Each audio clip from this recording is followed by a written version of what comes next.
Yo, ndi ndokla efi na masiama. Maraku ya hii makana la makoye mai kodo banao. Miavi, alo mianovi, Anita E Tornyeli. Ya mpum. Yo, mianovi efo Hiford, ba nkenya Torkor Atorlia. Yo, Torkor Atorlia nya hale masagoma inye yi. Miamado, miapo gba wado ma do to harako. Yele jimia srom.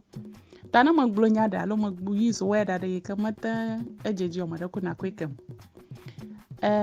Torkor Atorlia anoyi gai ka mia togbi okla mia mama o fanyi noyi. Na maba mia togbi efe ba mai yo moji mia mada o. Ye mai ya wong drofwa aba no anya bo dro nya ye o nya malamo obu fowa da kwa yiko ko ga yia to no wo ye na ba Torkor Atorlia ta manya gbeto fo no pa lo gbeto mo no na fun manya gbeto fa yin no po nyu miche ko ba ma o podang de ka alove miche ba yevu blana nyada ba tabu nyen ka mu ka ma jaba na wo alo ma jakra ba na wo ba tamano ko ha ba na wo miche ba gamai mo ba maga dokpla no view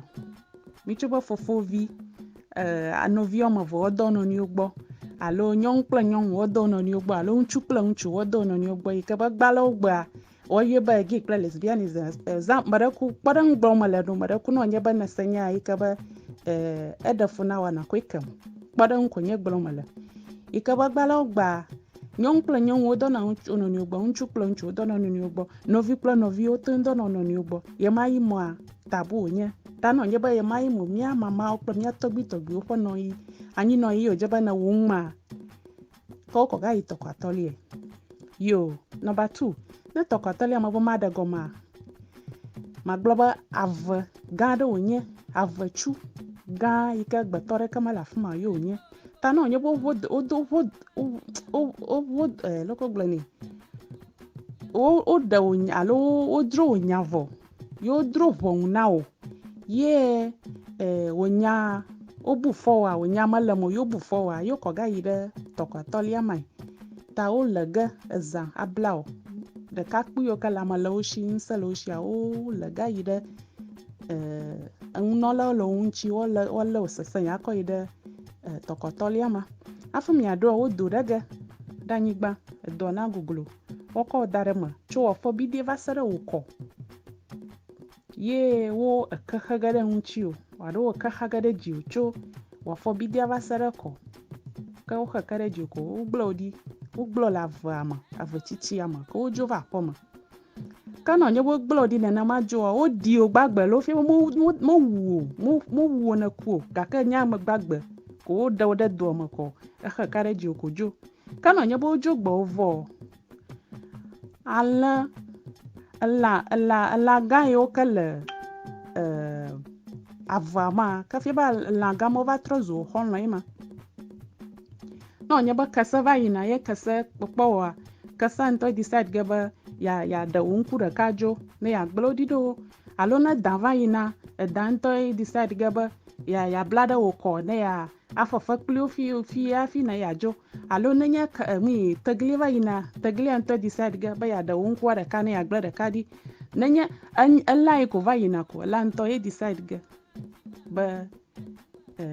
ada ba ya fafa klio lo alo ya ko pata o body for pata de ya ko ju o ta o nku official fi ka da plaka sakla jata o la gaga mo ko na vachu ma o va trozo hono on to decide gale ko ogi tanya haso ito ika masacho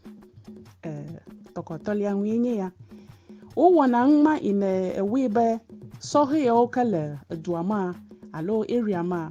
mo ga wo no nya bo seba mama o ko amade ko Torkor Atorlia va hetoni alo cho kufia ne ka so he pato yo ka le duama o tropa gbadon no ikaba mo ga ta wo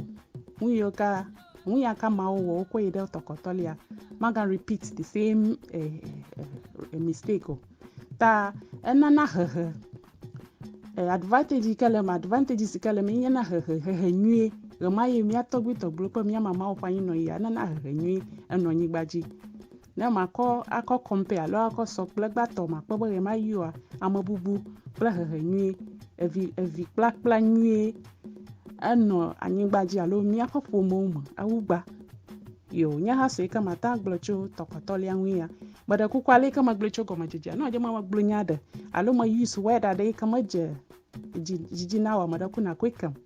kpeɖeŋu ko nye mewɔ akpe na mi